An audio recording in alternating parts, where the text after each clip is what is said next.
Here it is Sanjay Bharadwaj. I want to clarify this very challenging topic which many of you may be experiencing. That is how to prepare Indian heritage and culture for the prelims 25. So here we have divided this session, special session, into some components which can be discussed like this. Decoding of syllabus, we are starting from here. As such, syllabus mein UPSC had used the word Indian heritage and culture. But the word heritage has not been defined. Guys, heritage comprises of those cultural elements which are transferred from generation to generation and are still live in society and are preserved for the upcoming generation. Keep in your mind, heritage is also not connected with the present only. Heritage is also transferred to the upcoming generation. And one thing very important about heritage, that heritage also comprises not only of cultural elements, it also comprises what environment legacy, what environment is also part of heritage. Please keep in your mind. It means what climatical changes is going in the ancient history, what climatical changes going in medieval history is also part of heritage. I think you may have seen the question in last year. In the mains, a question has been asked, how geographical factors had shaped the history of India, ancient history of India. It means keep in your mind, heritage is a very subjective word having a very broader meaning. Not only the elements of culture, even environment is also the part. And guys, heritage is a very static word. It is static in nature because we have to preserve the same for the upcoming generation. While the word culture is somewhat dynamic if you compare with the heritage. The syllabus mein UPSC is putting like this: Indian heritage and culture will comprise of literature, art forms and architecture, and this is in front of you. So in the prelims, first keep in your mind, literature component for the last 6 years, the trend which we have seen, you may be surprised to know, almost every year around 2 questions is coming from this component. Especially ancient literatures, you will get 2 questions. And what is the way to, because literature may we have thousands of literatures. You cannot, it is not manually possible. So in case of any literature which was currently in news or is linked with heritage or any information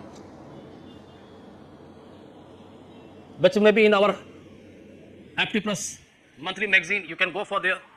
If any literature which was currently in news, chances are there that question may come from it.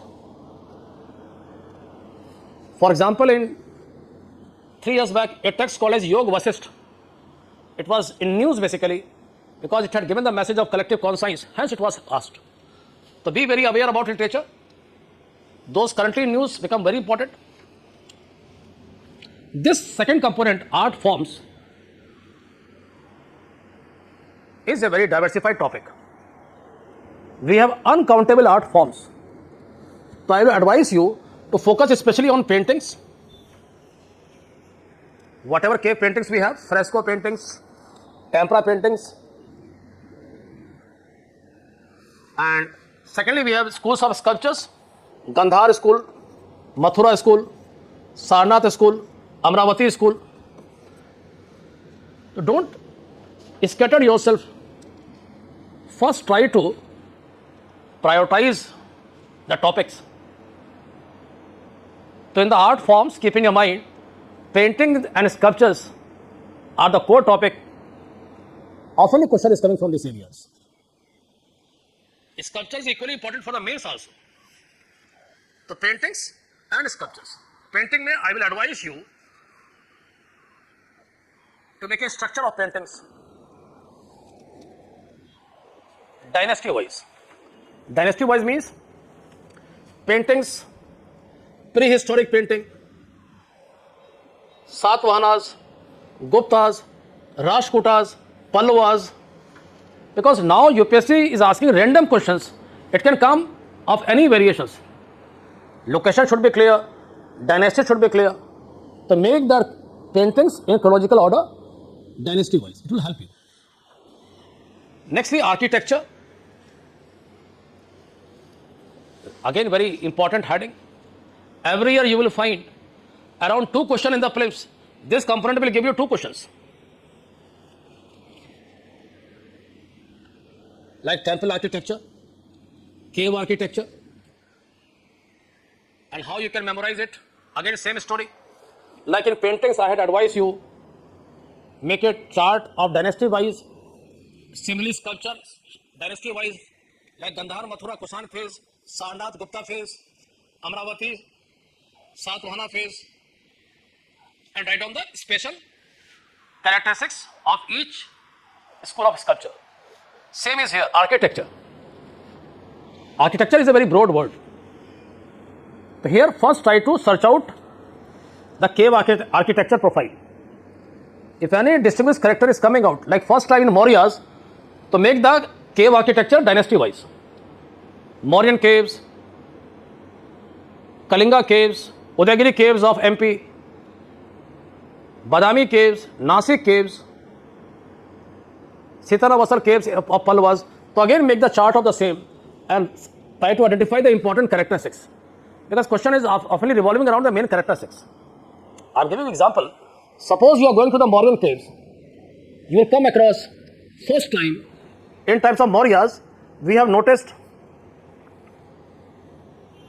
this type of design. It is called as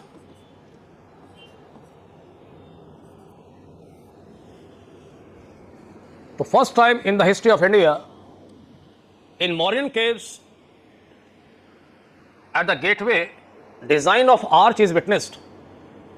And UPSC can ask you, this is the first set of caves where design of arch, but it is simply designed.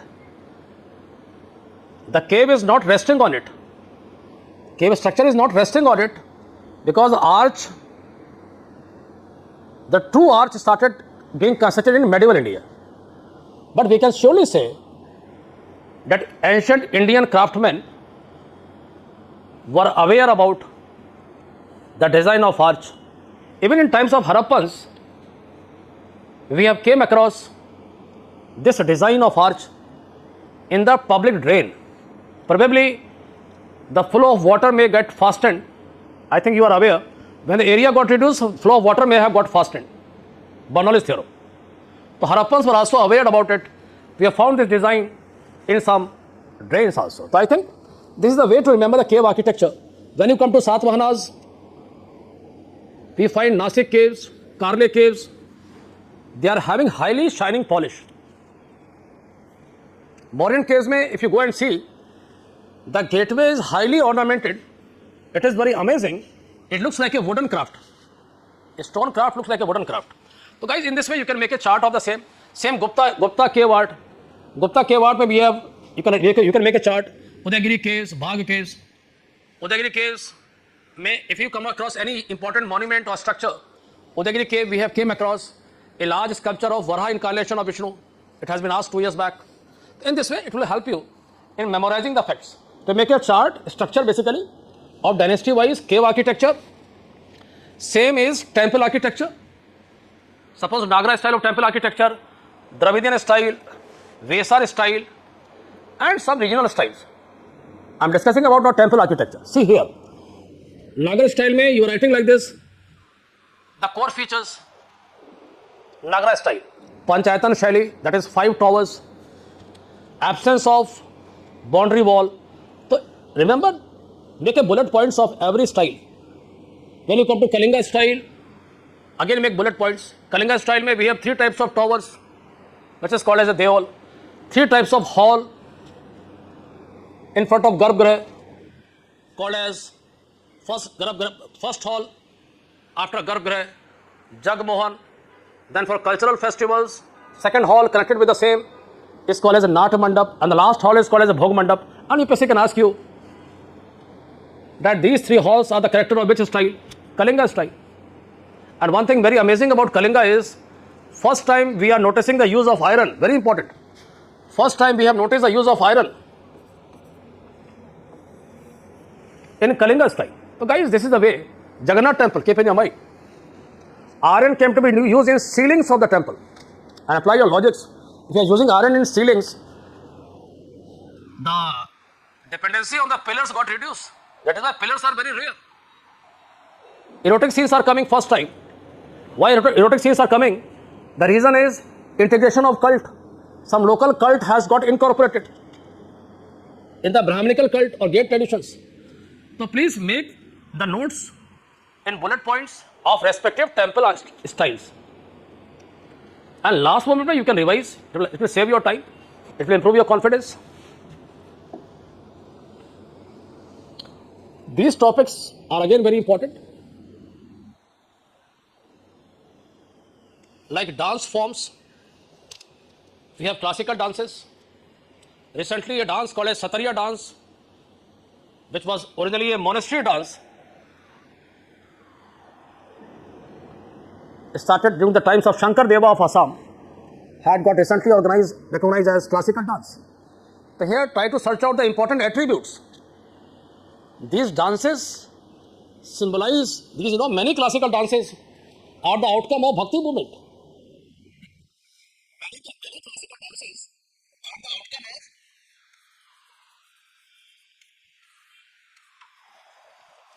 of bhakti movement.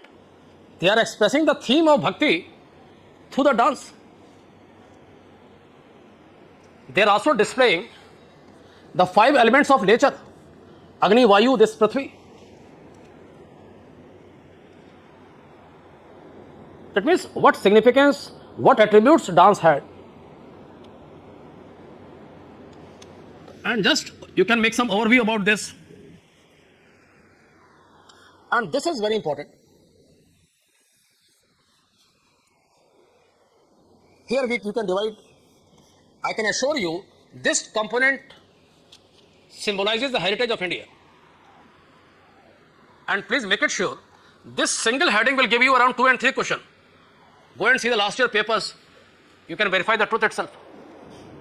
Because this is a pulse of Indian society. It is the pulse of Indian society. You cannot understand the mindset of Indians without this. So here you can make a notes of the same. You can revise the same. It is orthodox, heterodox. Orthodox may we have 6 schools of philosophy: Sankhya, Yoga, Nyaya, this all. They all believed in efficacy of Vedas, rituals, caste system, soul salvation. They all believed Vedas are supreme. That is why they are called as orthodox. But some Sankhya is an exception. So try to identify which are the orthodox schools, 6 schools. Why Sankhya is unique? Sankhya is not recognizing God as a creator of universe. It is orthodox. All are orthodox. But Sankhya, you will come to know, it does not accept that God is the creator of the universe. It is an exception. It believes this nature or this universe is the outcome of interaction of between 2 forces, Purush and Prakriti. Purush is consciousness. It is consciousness. Prakriti means matter. Don't think Purush and Prakriti are male and female. Sometimes we are confused. We suppose Purush and Prakriti is male and female. Don't think like this. Purush symbolizes energy, consciousness. Prakriti symbolizes matter. Suppose your body, heart, liver, lung, they all are Prakriti. And the energy which is driving you, irrespective of man, woman or male, female, whatever, animal, whatever you are. The energy symbolizes Purush and the matter symbolizes Prakriti. Or you can say Purush is a driver and Prakriti is a car. So guys, in this way, you can make some code in your mind to remember the same. Otherwise, it becomes very difficult for us. So whenever you go for any philosophy, try to make your own notes and just make some code of it. Like Purush Prakriti mein, Purush is a driver, Prakriti is like a car. If both standing alone, it has no meaning. When they came together, car is running away. Orthodox philosophies, heterodox is very important. Because 6th century BC was a turning point. India was witnessing the wave of urbanization, materialism. Society was having distraction. Hence we have many heterodox philosophies. Foremost is Buddhism, Jainism, Ajivikism. And this is very important. I can assure you, This heterodox, that is Buddhism especially, go and see the papers. Every year UPSC is asking around 2 questions from Buddhism. You know why? Why Buddhism? UPSC is giving a special focus on Buddhism. Guys, today we are sitting in the world 2025. Today we are going globalization. Today we are moving in economic globalization. 2025. And when Buddha evolved, he was giving his philosophy, India was having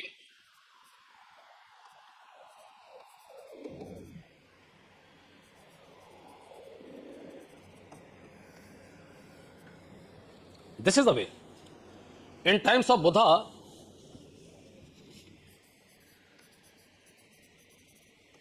that is 6th century BC,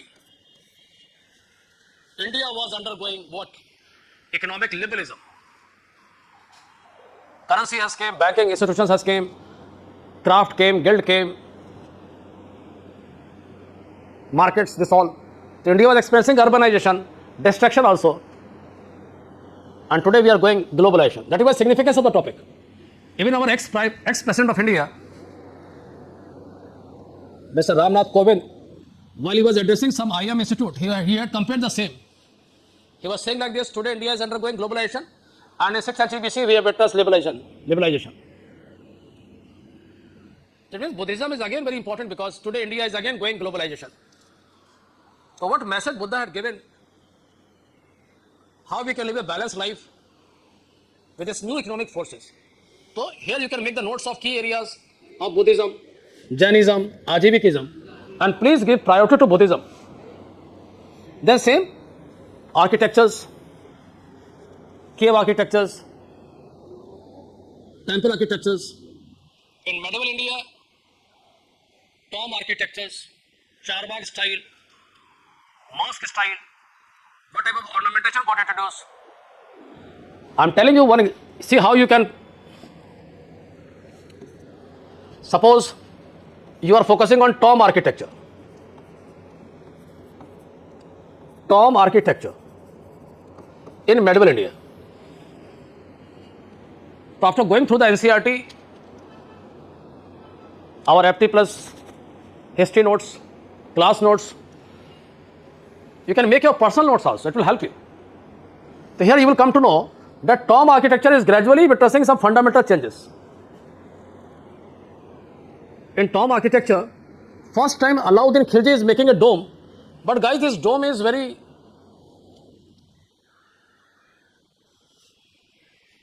small because it was resting on a rectangular base. So see how you can prepare your notes. It is standing on a rectangular base, and guys, no, you cannot make a large dome over a rectangular base. It is only possible when you have multiple sides. It is only possible where you have multiple sides. See.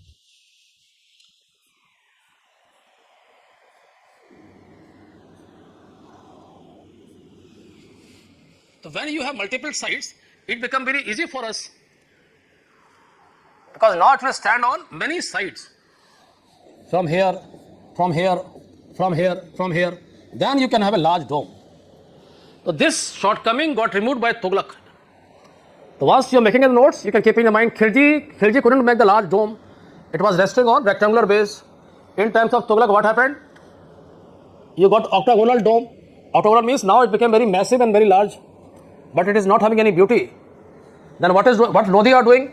Lodhis are making double dome. Double means inside. Why? So that you can beautify it. You can beautify the inner part. You can beautify the inner part by a design called as arabesque. Now what is arabesque? Curvilinear flowers, this all. Easily you can remember. Khilji dome is, in this way you can make a notes. It is Khilji dome is not large because standing on rectangular base. Tughlaq's dome is becoming very massive. It is the concept of civil engineering. Multiple base dome become very comfortable now. Octagonal base. Now we have double dome. Lodhis. And the same was carried by the Mughals. In Mughal time, a new style got added called as Charbagh style. It was in news also. If anything currently in news, be aware of it.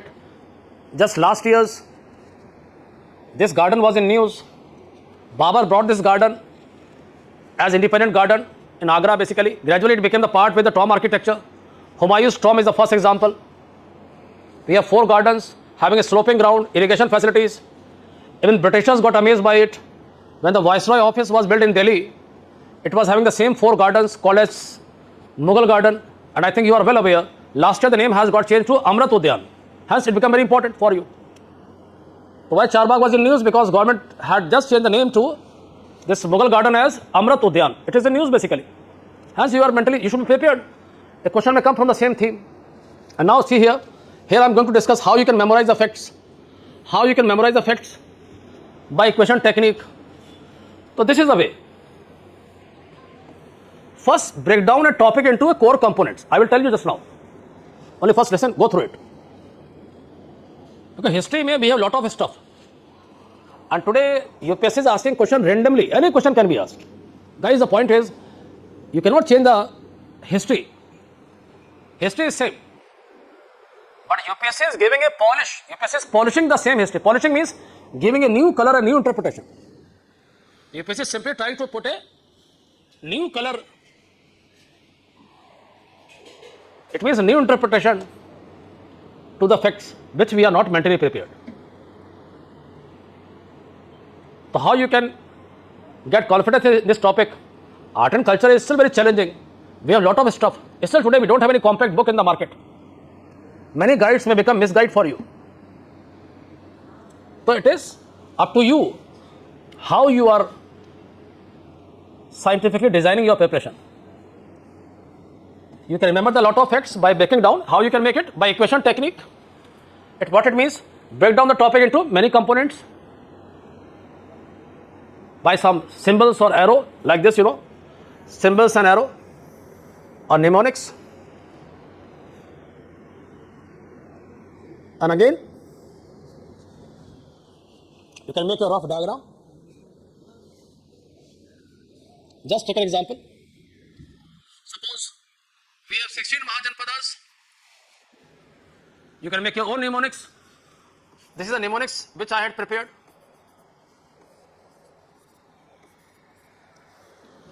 What is the code here I prepared? 2343.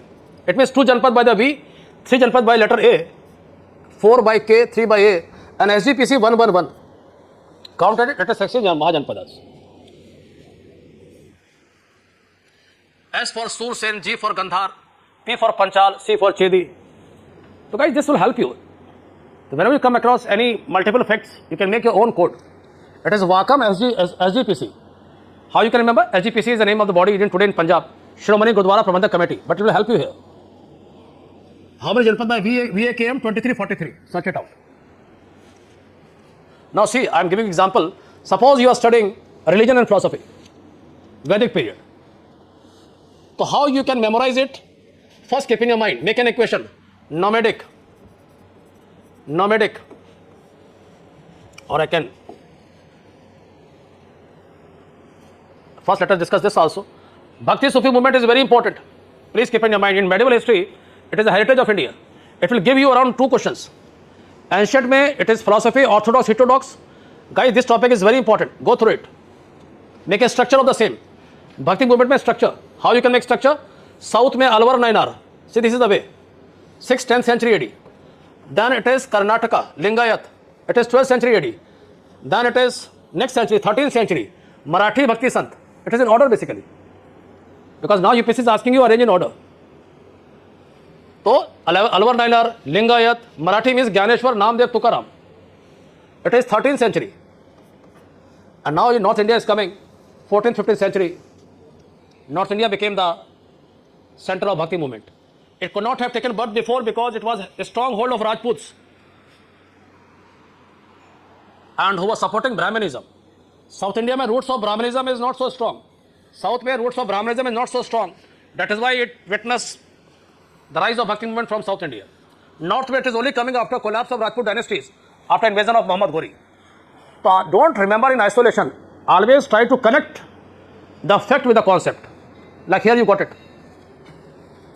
If a question is arise, the traces of Bhakti movement started from South India because Brahmanism was not having a strong hold. It is correct.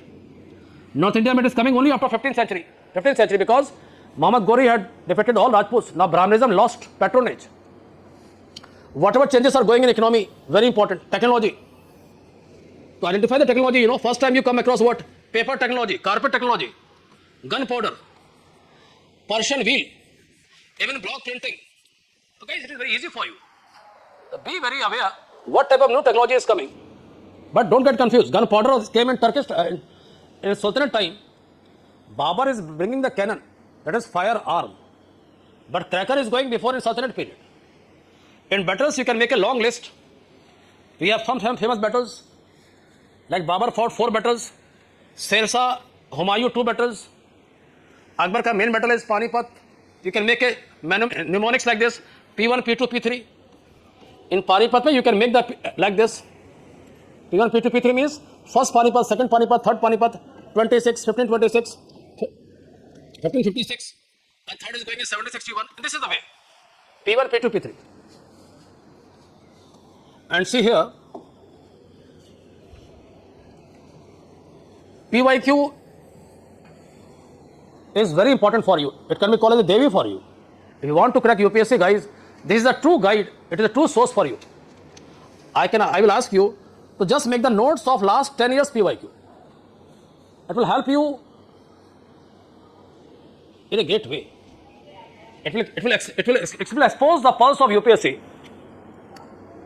So these are the techniques, Make the notes of the same, it will improve your confidence. And see here, I am giving you the method.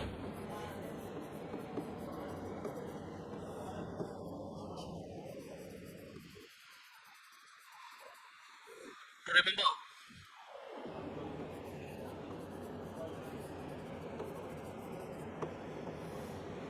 religious life of any period. Of any period. Suppose you are studying Vedic period.